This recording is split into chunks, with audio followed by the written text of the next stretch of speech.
edit it right out of it.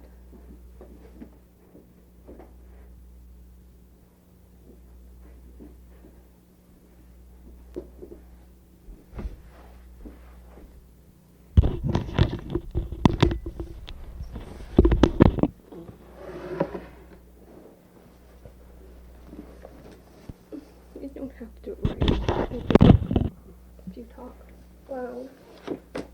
Dad was good with the bells. Cussie Bellers. Yeah, we could have it way over there and it would still count. Is it started yet? Mm-hmm. Oh, is it playing loud enough, or do I have to lean a bit closer? No, it's fine. This is fine. Right you are.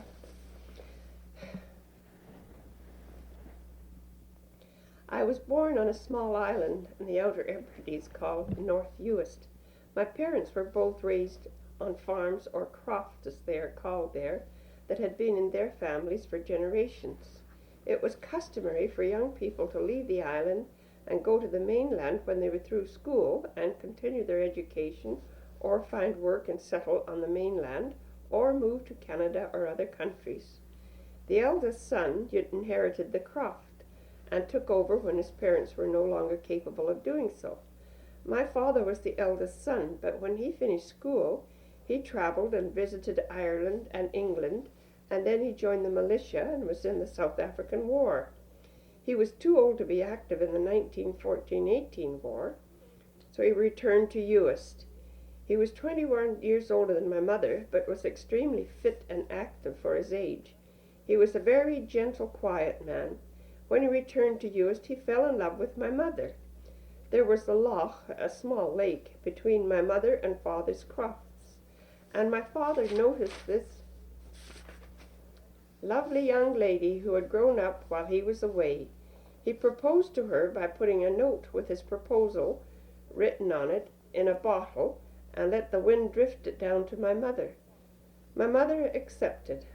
My father's parents had both passed away, and my mother's brothers and sisters had emigrated to Canada, so the croft went to my mother, thus making a good-sized farm. However, my mother was anxious to move to Canada, and my father knew we children, 6 of us, would have a better future in Canada, so we emigrated to Vancouver in 1924. My brothers and sisters were older than I and had attended school in Uist, and although it was mostly Gaelic spoken on the island, they were very fluent in English. I had not started school and had spent most of my time with my maternal grandparents, so I could only speak Gaelic. When my maternal grandparents died, I lived at home with my mother and brothers and sisters and father. I got my brothers and sisters here. It was customary for one of the preschool children to stay with the grandparents in order to relieve the mother of tasks and also to keep the grandparents company. I had to put up with a great deal of teasing from my siblings, and of course could not understand them when they spoke English. I made up my mind I was not going to Canada, and I would never speak English in my life. We left Uist in 1924 and went to Glasgow and stayed for a month or so, saying goodbye to relatives. English was very confusing to me. My brothers and sisters would explain things to me, for instance, a car. They told me it was a very big, large carriage on wheels with an engine.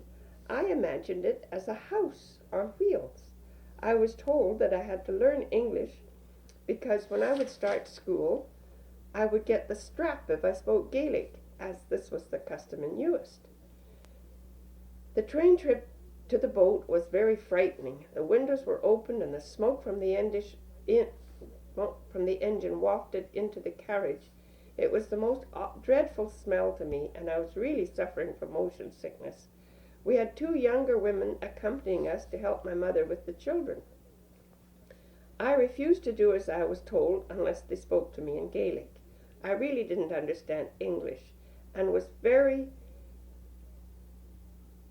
never taught any, as it was always said, "Never mind, she'll soon pick it up." We boarded the boat in Glasgow and had a very rough crossing. I was very sick, and so was my mother, but I was told I was seasick because I wouldn't speak English. There was another family on board that we knew, and I shall never forget the experience of being brought to play with the daughter who was around my age. She had a handful of chocolate-covered peanuts, and chocolate was melting and oozing through her fingers. I had never seen chocolate before in my life and never tasted anything worse, and I still can't stand peanuts. When we got off the boat, we had to go through immigration, and I was told I would have to speak English to the immigration officer or I wouldn't be allowed off the ship. Nothing would have pleased me better. I wanted so much to go back home and see my pet lamb and my dog and my calf, which I had been promised I would see as soon as I got to Canada, but had been told the truth by my brothers and sisters. I was also told by them to be very careful when using the toilet, or else a whale might come up and get me. My brothers and sisters were strangers to me, really, because I'd only lived with them a few months. We got on the train in Montreal and went to visit my father's sister and family outside Winnipeg. They, of course, couldn't speak Gaelic and actually had never heard it spoken, as their mother had left home many years before and only English was spoken. They told me if I spoke Gaelic, they would cut off my hair, and they did. Very short above my ears. My sisters had beautiful, thick, long, wavy hair, and because they told my parents who had cut off my hair, they cut my sister's hair off too, and they put me in the pen with the pigs who were vicious. Welcome to Canada. I was rescued, and we left there in a huff much sooner than we expected to. We arrived in Vancouver, where my mother's brothers and sisters and families lived. They had found us a house, so we settled in temporarily. We were horrified at the food they ate. Corn on the cob was only fit for cows, and these people were eating the cows' food. Also, their children ate colored glass. Somehow it was on the end of a stick and cut into a round circle, and they licked it and sucked it until it wore out. That was my introduction to a candy sucker. I finally did learn to speak English, after not being allowed to start school until I did. My siblings don't understand or speak Gaelic now and regret they can't. I'm still quite fluent in Gaelic, and I've learned to read it somehow, but I really never studied it. Our first house was near Hastings Park. It was very undeveloped then, quite rural actually. We used to go to Hastings Park in the exhibition. They had Children's Day, and all children got in free. On the way in, you were given a bag of popcorn, some candy, and an ice cream, I-S-C-R-E-A-M, cone, and tickets for free rides. On other days, the rides were 3 for 5 cents, but ice cream was still 5 cents. There were bottles of soft drinks, orange flavor only. It was called Whistle. And there was Coca-Cola, which children never drank. There were hot dogs. We weren't allowed to eat them. They were just rubbish.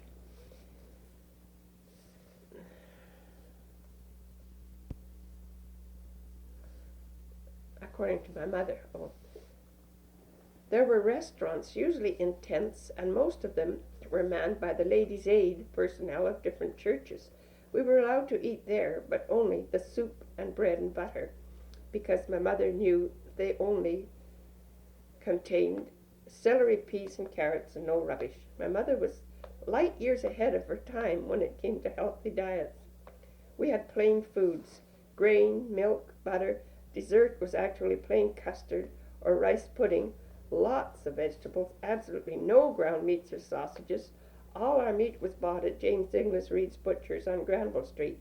It has been torn down now, but it was a grand shop. Lovely smelling hams and bacons hung in the windows that left memories we will never forget. Our family dealt there for 60 years. It was also included in our visits from Victoria. Put an asterisk for Hastings Park. I can read now. There was also a merry-go-round called Leap the Dips. A boat climbed up on a ramp and then plunged into the water. Streetcar fare in the 20s and 30s was 4 cents for children, 7 cents for adults. We would pack a lunch and go to Second Beach for the day during the summer. We were not allowed to swim at English Bay because my mother thought it wasn't clean enough, and she was right. The sewer emptied into False Creek quite close to the swimming area. We would walk down to Second Beach and swim all day. If our parents weren't with us, we would leave our clothes and everything in a neat pile and never have to worry about anyone stealing anything. Stanley Park had the zoo. Black bears in dreadful iron cages pacing back and forth, monkeys behind bars, but happier than the bears. We felt dreadfully sorry about this barbarous form of entertainment and would never have believed it. It would have still existed until now. We moved to Little Mountain District from Hastings area. It was completely natural then. No houses near the mountain, lovely little streams gurgling through the woods. Our school classes would go for nature walks on sunny days. None of the side streets were paved. There was a large gully, quite dangerous, and to be avoided at all costs. One of our neighbors committed suicide there after the 29 crash, and we all got a day off school. People were losing their jobs, and many families were forced to accept relief, as welfare was called. People were very proud and would never admit they were hard up. It was important to put on a good front and never let anyone know you were in need or help. Bread was 5 cents a loaf, butter was 3 pounds for 35 cents, pork leg was 4 cents a pound, and milk was 5 cents a quart. But many people couldn't even afford that. We went to Wolf School. Our principal died of tuberculosis. Many children died in those days. There were no antibiotics, and numbers of children were left with pneumonia after the measles. The only cure was oil or grease rubbed on the chest and mustard plastered, dry mustard, flour, and water wrapped in a cloth and put on the chest, so children did die. Our readers, the Canadian Reader, an olive green drab color, had stories and poems of children who died. Funeral cortèges were very common. The hearse followed by family mourners, and then dozens of cars following, all wearing black. People would stop and face the road and bow their heads. Men would take their hats off. This custom was carried on into the 50s, when it had to be curtailed because of traffic tie-ups. Our new principal at Wolf School was a Mr. Rod. He was such a great man. Everyone participated in sports. We had several more basketball hoops installed. Everyone played baseball. He took an interest in every pupil, and you felt he really knew you and cared, and you were made to feel you really belonged. We all wore our sports outfits with pride. Girls were pleated bloomers, navy blue, with a waistband and a band below the knee that buttoned. Our tops were white middies. They had a large square collar, which was long in the back and had navy stripes. The front came down in a V and had an inset at the neckline. They were like sailors' outfits. Oh, yeah. When we got to school in the mornings, we all had to line up. You don't have to talk that loud this hard. No, in classes in front of the school. First girls and the boys behind. Mr. Rod would ring a bell, a handbell, at 9 a.m., and this meant line up. One of the teachers would play the piano in the hallway, and we would proceed up the stairs into our classrooms, smaller children first, to our rooms, to the tune of In an English Country Garden. Bathing suits were made of heavy wool material. Men's and ladies both had tops. They had shoulder straps around necks and a skirt attached to wool short pants underneath. Men could not wear shorts. It was well into the 30s that an American man appeared at Kitsilano Beach in a pair of wool trunks, as shorts were known. He was arrested and told he could not appear in public in such a state of nudity. Women's suits were similar to men's, some of them plain cotton. You could rent suits at the bathhouses in English Bay and Oak at Kitsilano Beach. They were navy blue, plain cotton, trimmed with yellow around a high neckline, and looked absolutely gross when they were wet. They had no underbra and achieved the wet t-shirt look in an age of prudishness, so much so that it seemed to go unnoticed. legs were considered the more seductive part of women's anatomy at the time, Betty Grable was the first sweater girl, raised men's eyes, and created a market for falsies, and sold under the counter and very discreetly, of course. In 1928, our lives were shattered with the death of our younger brother from diphtheria. My mother sank into despairing grief, believing we had come to Canada and would not have, if we hadn't come to Canada, he would not have got diphtheria. There were no children's epidemics of measles, mumps, or whooping cough on the islands. We all caught that one after the other, and were more severely affected by them than other children who had been around and exposed to these diseases. My mother became very religious after our brother's death, and we attended the Highland Church, a branch of the Free Church of Scotland, which was an indescribably narrow fundamentalist church. The ministers were imported from Scotland and were long-winded, strict, ignorant men. Dances and theatres were forbidden. Sundays were observed. Meals had to be prepared on Saturdays. We had to attend church twice on Sundays and expository lectures on Friday nights. My older brothers and sisters escaped a lot of this because they were finished school and working and rebelled, except for Sunday night services, which was mandatory to attend. I was still in high school and had to obey my parents. We had to visit from the head of the church from Scotland, considered a great honor. His position in church was moderator. People who didn't attend church, and most of them didn't, Scottish people who didn't attend church, and most of them didn't, came to church when this man appeared. It was in the early 30s. It was the duty of the families to host this great windbag and treat him like royalty. I should say here that my father did attend church reluctantly and put up with the frills and expense we could afford to host this man. My dad smoked a pipe, and when the moderator came to visit and told my father to put out his pipe, it was a sin to smoke. Sunday evening, my sister dutifully went to church. She had a flower pinned on her coat. The moderator stood up in the pulpit and looked around. People were actually standing at the back, it was so crowded. And he announced in his best imitation of God, "I will conduct the service here tonight, but not until the lady with the flower in her coat leaves the church and remove the idolatrous flower." It was a sin to wear a flower in church. My sister left, of course, and didn't ever come back.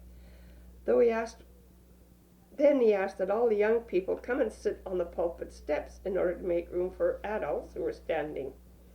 I considered myself too old to comply, but a nudge in my ribs from my mother told me I had to comply. I had to sit on the higher stair, for I had a good view of the moderator in the pulpit. It was the custom to sit down to sing the psalms. We didn't sing hymns or have any music, and to stand up and pray. Long, long prayers. The longer the men could stretch them, the holier they felt they appeared. When the minister was standing praying, I noticed a small round box on the shelf underneath the pulpit. When he set it down, the people were singing, he reached out and put some up his nose. The boy next to me nudged me when the next prayer went on and asked me to reach over and get this box. I complied and was handing it to him when the lid fell off and spilled down the contents down the stairs all over the children and teenagers sitting there. Pandemonium broke loose. We all had to go outside to catch our breath and blow our noses. We sneezed through our laughter until the service was over. I became an instant agnostic and an atheist. The moderator left sooner than he had expected to. My father loved it, stuck up for us kids. We were released from the belief that had been forced on us and could quite openly go to shows and dances now, although it was much more fun when we sneaked to them. We nursed our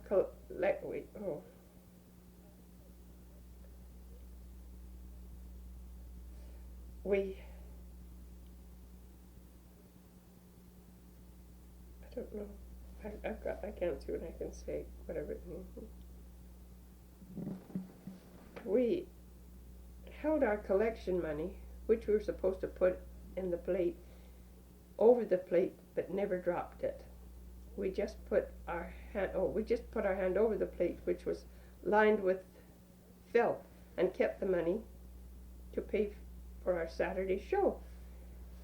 You could get into the Saturday matinee for 5 cents. There was always 2 films, the main one and a comedy, the news, and next week's previews. 5 cents would buy a great big bag of popcorn or a large bag of peanuts.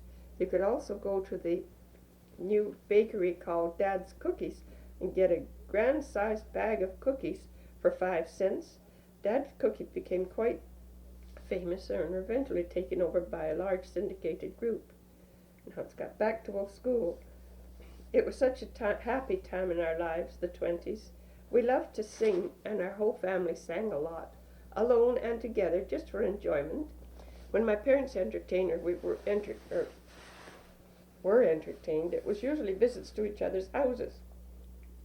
Mothers, fathers, and all the children were included. Families from the Hebrides, Gaelic speakers, usually families from the Hebrides, Gaelic speakers. The parents would sing, dance, and laugh. Such a happy time when we children would have our fun in another part of the house. If it was very late when the festivities ended, we children would sleep over, usually 3 or 4 sideways in a bed or on a mattress on the floor. The houses were huge compared to the houses today. We had a big house with 13 rooms, if you counted the attic. The bedroom closets all had windows and double sliding doors. The basement had a large room with a lovely oak floor, which was polished to a bright shine and made a great dance room.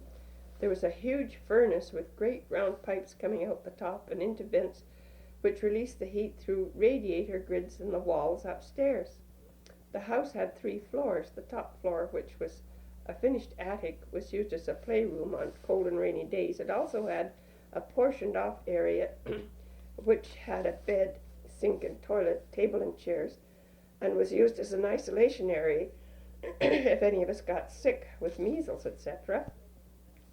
This resulted in our not getting the diseases until we were much older. I had measles when I was 16 in my last year of high school. My sisters caught measles from their own children and were very ill, and I got mumps from my young son when he was 6 years old, and I was 28. I attended Charles Dickens School after we left Wolf School. I was in grade 5 and hated going to a new school. My old sister was in grade 8, allowed to stay and finish public school at Wolf School. In those days, your vital statistics were taken in the classroom. You were asked to stand up at attention beside your desk while the teacher asked all your family history, and the class looked on. It was embarrassing to say the least. The first question was, "What is your nationality?" I replied, "Scottish." The whole class, including the teacher, burst out laughing. The Scottish jokes were rampant then, like the Polish or Newfie jokes now. This was repeated twice more. Well, I was asked my mother's nationality, my father's nationality, and I was told I must not say Scottish anymore. I was to say Scotch. I was so embarrassed and humiliated, although I realized my teacher was a very ignorant person. I tried to tell her I was taught to refer to my nationality as Scottish. Gales of laughter from the class. Also, some of the children held their noses and imitated bagpipes. That was it. I left. I didn't expect to get any sympathy from my parents. They would make me go back to school, so I walked all the way to the school board office downtown and explained to them why I had left school. Much to my surprise, they were shocked and took my side. I was driven back to school, where the class was asked to apologize to me, and Miss Johns was asked to write me an apology. I was put into the next grade. I skipped into grade 6. I worked hard and did all right, but I never forgave Miss Johns and had every intention of speaking to her when I grew up and give her a piece of my mind. However, I never did do that. I was 13 when I finished grade 8 and went to Fairview High School of Commerce, Broadway and Granville. We walked all the way there and all the way home all year round. It was 4 cents for the streetcar, but money was short in the midst of the Depression. My father was so proud he didn't have to ask for financial help. Many of our friends and neighbors were on relief. When we were broke, my dad would get his feet. When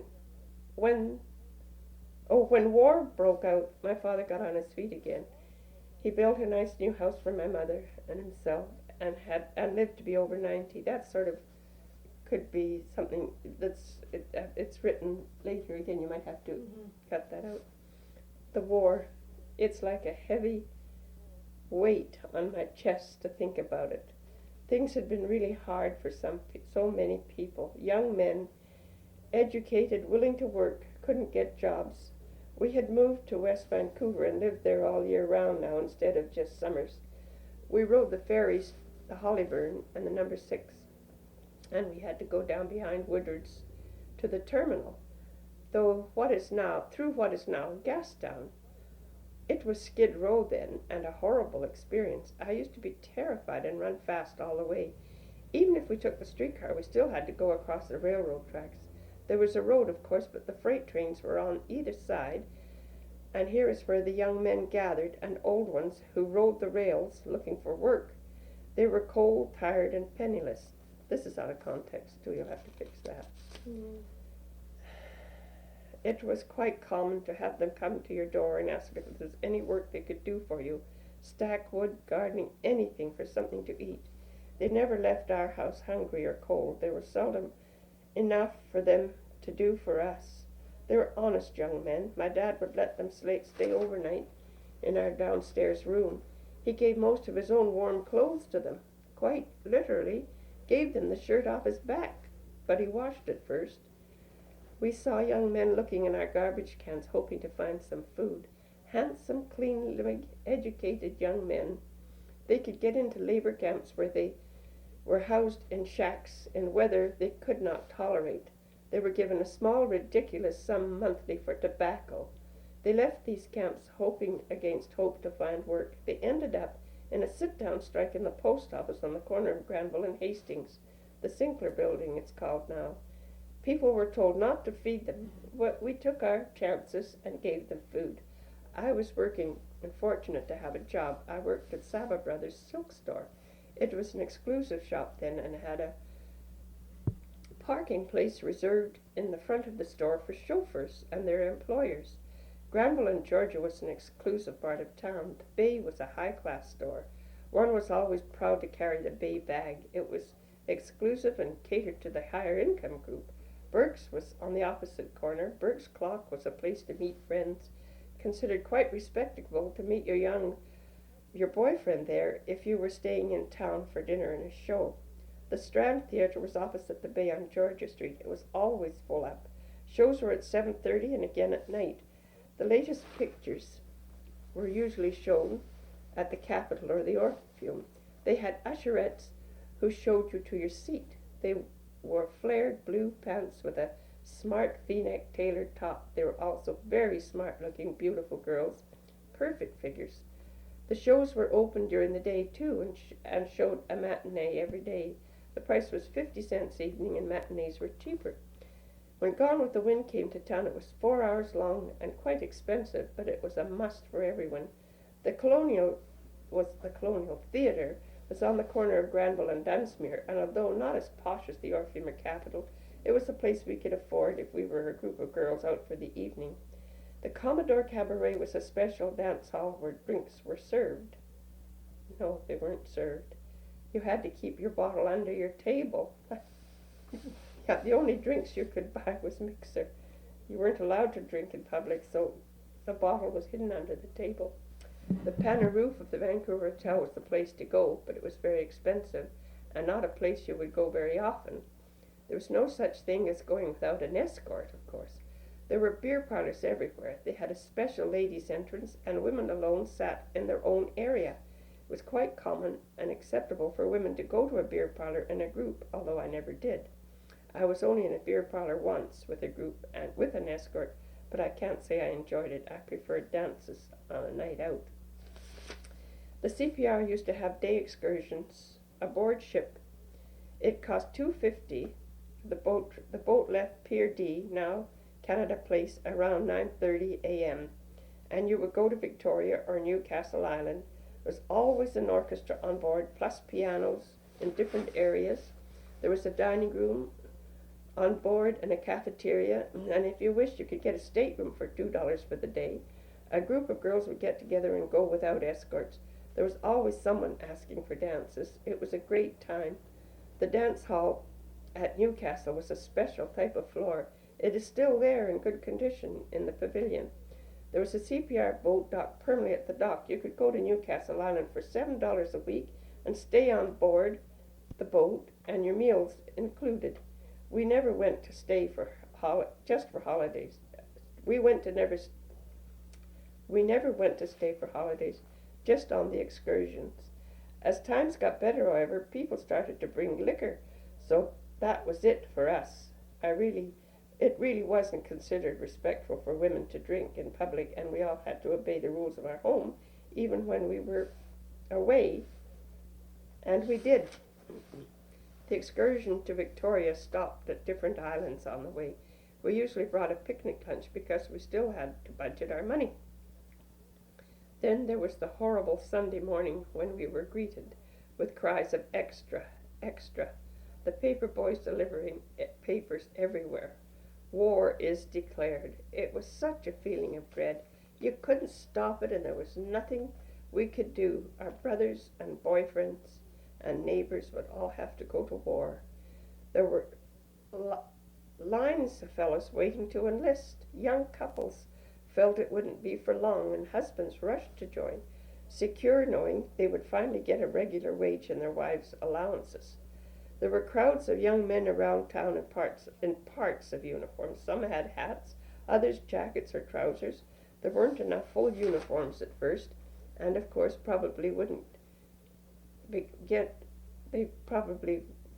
they thought they wouldn't be going overseas anyhow. The war would be over at the end of the year. In no time at all, uniforms and barracks sprung up everywhere, and the boys and men were marched down Granville Street to waiting trains. I worked at Sabbaths in the 600 block Granville. We would hear the bands and the sound of the marching feet, and the platoons would clump, clump, clump down to the trains. I can't forget that dreadful sound. The excitement of the war was over, but they were still marching down Granville Street all those years. The Province and Sun's evening newspaper said casualty lists on top of the page, and the names of local BC boys would be listed. So many of them, wonderful, clever, young, educated young men, their lives used for gun fodder, for a useless war. Telegrams were always delivered by a young man on a bicycle. We would see him coming and be filled with dread. Our neighbors got two one day. She thought the second one was a mistake, but no, it was her youngest son, and the first was her other son. They were wonderful musicians, handsome, extremely nice young men, dead before they had a chance to live. This goes back to our childhood again, the 20s. There were a lot of door-to-door services when we were growing up. The bread man would come with his horse-drawn wagon and bring an assortment of breads in a large basket for one to choose from.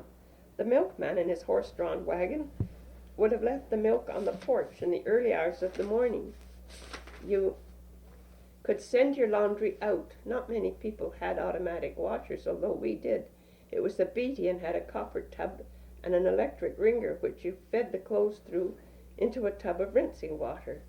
Then it was hung out to dry if the weather cooperated. If not, there were lines in the basement to peg it on. Most houses had a pulley over the stove. It was a rack, usually 4 racks wide, 4 feet long, and you raised and lowered it by ropes, which tied it to a thing off the wall, a holder on the wall. If you were ill or lucky enough to afford it, the laundry trucks called twice a week. You could have your clothes finished. They were ironed and wrapped in brown paper, or you could send it to semi-finish. The flat pieces were ironed and finished. The towels were wrapped in heavy wax paper, as were garments that needed more drying or ironing. We did a lot of ironing. It never seemed to end. It was the girls of the family's job to take care of the ironing. Boys' jobs were looking after the woodpile. They never did any chores in the house. Girls were also chosen to do any babysitting for the neighbors, free of charge, of course. We were also expected to run messages to go to the store for neighbors and get what they needed. There were also Chinese vegetable vendors who delivered vegetables and fruit in their horse-drawn wagons and also in their trucks. The trucks had a canopy on them with black heavy curtains, which the men would draw up when people went out to buy. Around 19th Avenue and Main Street, there were long buildings where these trucks would be parked. The men lived here, and many of them still wore Chinese clothes and had their braids down their backs. There were also Chinese laundries where you could get all your laundry done, and also dry cleaning, but unfortunately my mother, owing to her ignorance, was prejudiced against the people. She felt sure leprosy could be spread in laundries, also tuberculosis. It embarrasses me to write of this, but if we met a Chinese or Japanese in the street, we were told to cover our noses and mouths in case we got some of their germs. Just pure ignorance.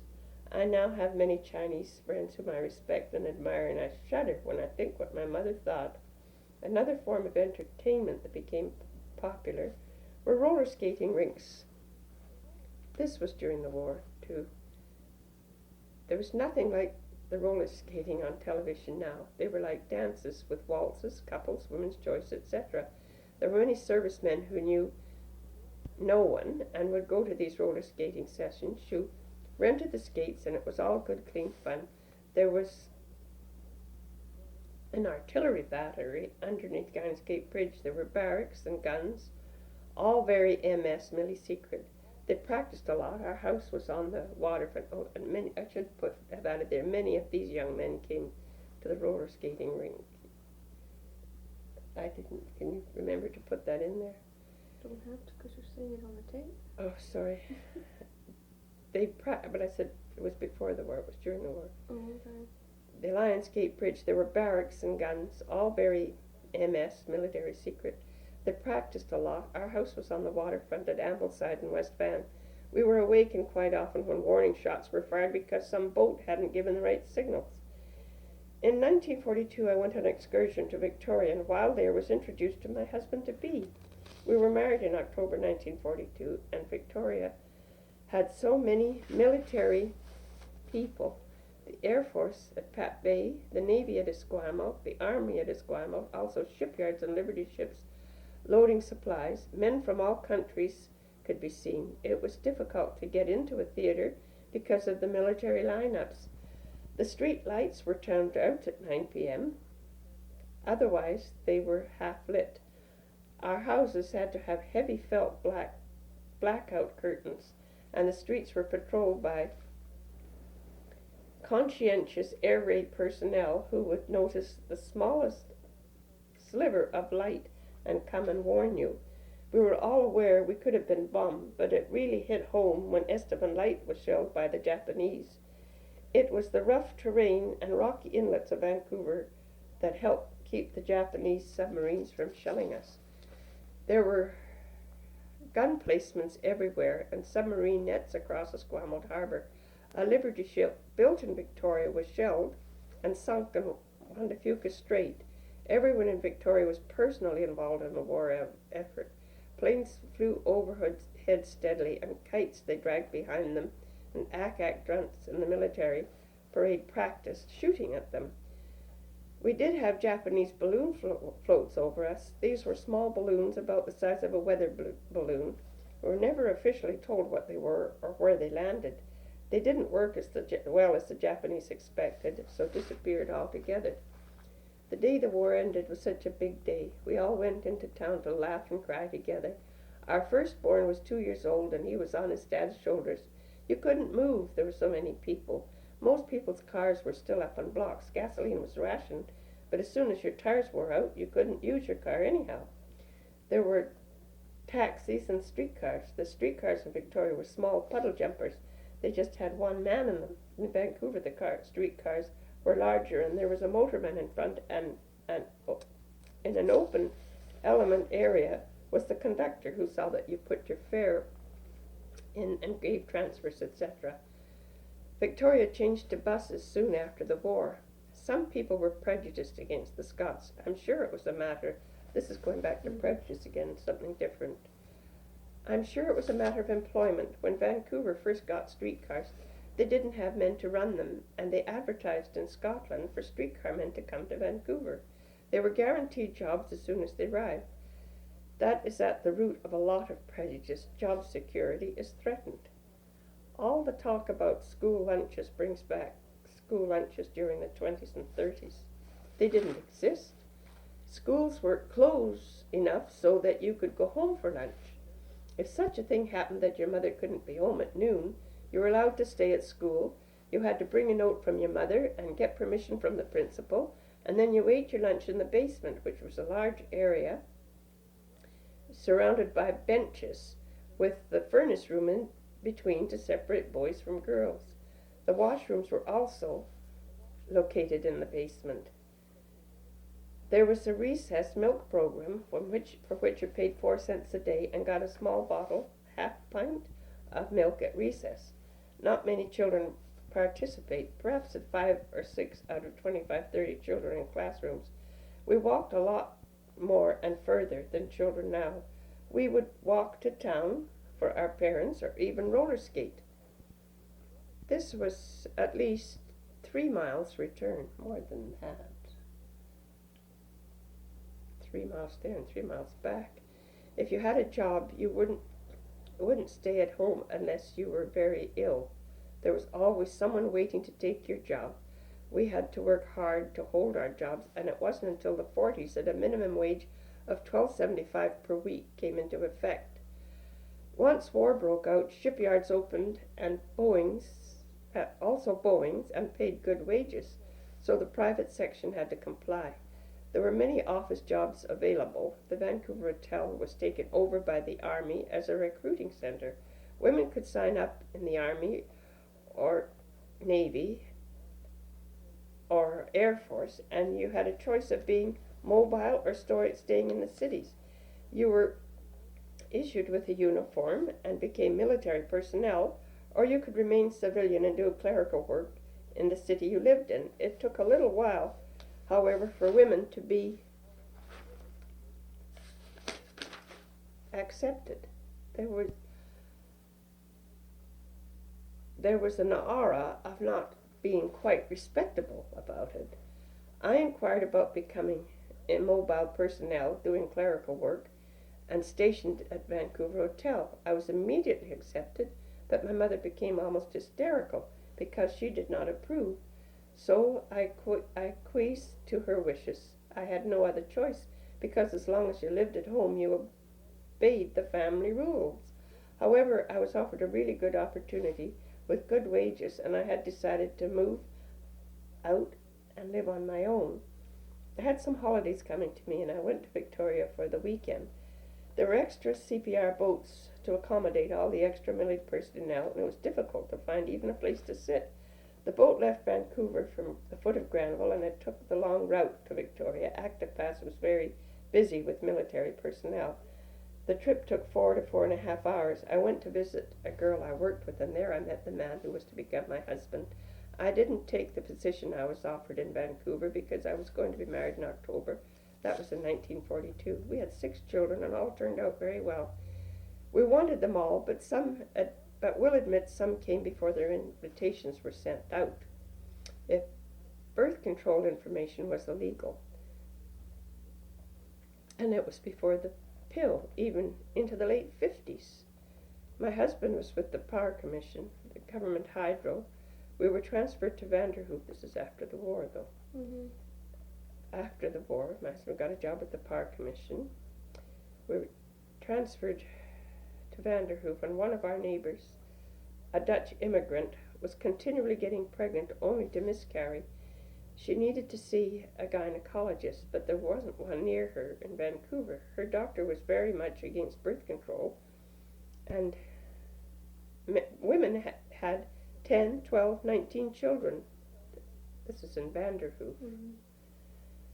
I, of course, informed her if she went to a doctor in Prince George, he would give her birth control information. She told her doctor what I had told her, and the doctor came to see me and threatened to turn me in for spreading illegal information. I told him, go ahead. I knew of no other cause I would rather fight for There was a religious group who had settled in the area and didn't believe in newspapers or radios, etc., with the result their religion, which had their forebears had come to the area to have the freedom to practice after the 1914-18 war, had become warped. There were families in the area living in squalor. It was unbelievable. They lived on farms away from the cities. There was always a quarrel with the education department to get the children to attend school, and they left school as soon as they were 15 years old. Men were supreme beings, and women were treated as chattels, to be used as the men pleased. I had spoken to the public health nurse about conditions some children were living in. We had taken 3 children along with our own to Prince George one weekend. These children stayed overnight at our home. They didn't know what pajamas were, and were really intrigued with our flashing toilet.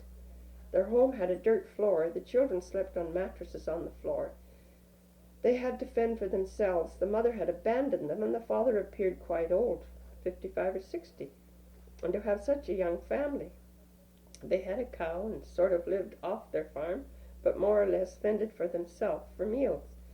There was a pail of milk under the table, which the children dipped into when they wanted to.